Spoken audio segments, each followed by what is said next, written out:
Yo, so um, Rolling Stone put out this article today, the top 10 albums of all time. I don't even need to know who, and I want to know who was the panel on this.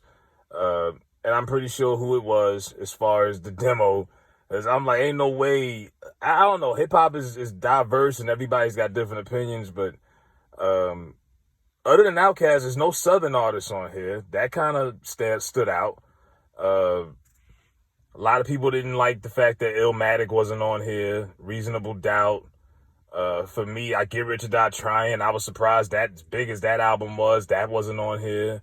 It's Dark and Hell is Hot by X. That wasn't on. It's a lot of impactful albums that they did not put on here.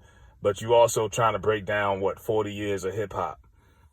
So the list they put out, they got Ready to Die, Biggie, number one. As I said, and I don't even have a number one all time album. I love too much music to just narrow it down to a list. Um, Ready to Die would be in my top 10. I don't know if I would put it at number one though.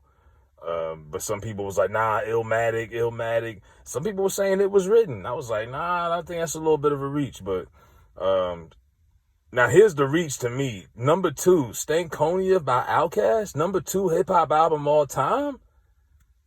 Number two, my ass. like, like most Outkast fans will even tell you that's not even their best album. Most Outkast fans will say AT Aliens or Aquemini. Like, come on, Stankonia? It might have had some of their first big commercial breakthrough songs. Like the Rosa Parks joint. I mean, hell, they even made us talk about that in school back in the day. They had some crossover songs, but nah, I can't. I think that was a reach. The fact that because that's not even their best album altogether. And number two, really, I'm not even sure you could say that's the number two best album that come out of Atlanta. Because you'd have to put Thug Motivation on there and a whole bunch of other stuff.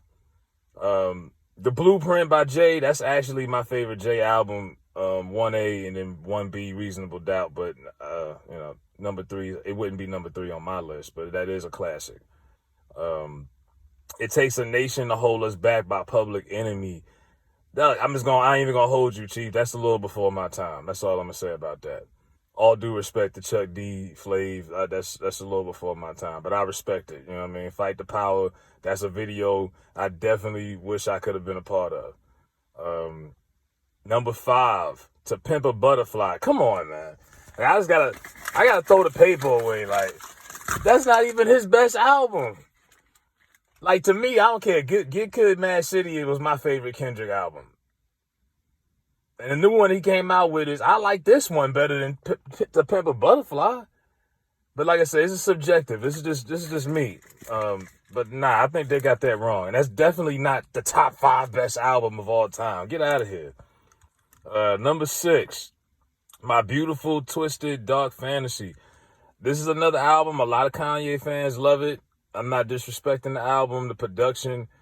By this time, I wasn't even really into Kanye no more like that as a solo artist. I still like his beats, but my favorite album will always be College Dropout that he did. And yeah, some people are like, man, that's such a cliche take. That's just what it was for me. Through the Wire. You know what I mean? It all falls down like the humble Kanye with the Rockaware chain. I mean, the Rockefeller chain and the polo shirts and the Gucci back sacks and all of that. Like, that's the Kanye I came up on. This one, you know what I mean? I'm not knocking it, but number six all time is a reach. Now, the biggest question mark of the whole video for me, and I love Missy Elliott. I think she should get more credit. She's kind of like a hip-hop, like cyborg or a hybrid, because she's not really a full-blown rapper, but she's not really a full-blown singer. She does both. You know, you can hear her vocals on a lot of shit that she writes. She's wrote for Tweet, Keisha Cole. She wrote Aaliyah's whole second album, basically. You can hear her vocals on One in a Million. But Missy So Addictive, that's the album that had Get Your Freak on. And 1 Minute Man, and it'll make us say that album was cool, but come on, man. And out of all her albums, I liked Under Construction the best. But they put there's no Missy album that's top 10 all time. I'm sorry. And I love Missy. Even she probably will tell you that. She don't got a top 10 all-time album. Come on, man. Now, Wu-Tang, that's my favorite 90s New York crew. Into the Wu-Tang 36 Chambers, that deserves to be on here. I don't know which order, but that's one of the most impactful albums of all time, period. Niggas got a whole series. Like, come on. What other rap group got a series? And it's 9 of them niggas. And everybody got a character getting played. The Low End Theory, Tribe Called Quest, they don't even got Bonita Applebaum on that album, so I don't agree with that either. And we love Lauryn Hill. We just continue to keep, like, I don't know, like that album, and that's a great album, but it's been 23, 24 years. You know what I mean? You got people out here, grown people that have been conceived, raised, and all of that since that album was released. And it still holds up. But I don't know. I think sometimes we kind of overrate that album a little bit, man. Because, I mean, I don't know. Maybe because she's kind of looked at a little bit as wasted talent because she didn't do much after that album. And I've seen her live. She showed up. I mean, she showed up on time. I seen her in concert. And she's great, but I think we hold on to that album a little bit too much, man. Like, that's the pinnacle of female hip-hop forever. I don't care how big Nicki's run was and Kim and all these other girls. That album, this album, Miseducation, is always, like, the standard for, like, peak female hip-hop. You know, I just think we hold on to that album a little bit too much because we never got anything else from Lauryn, so we just hold on to that shit, like, forever, and we won't let it go.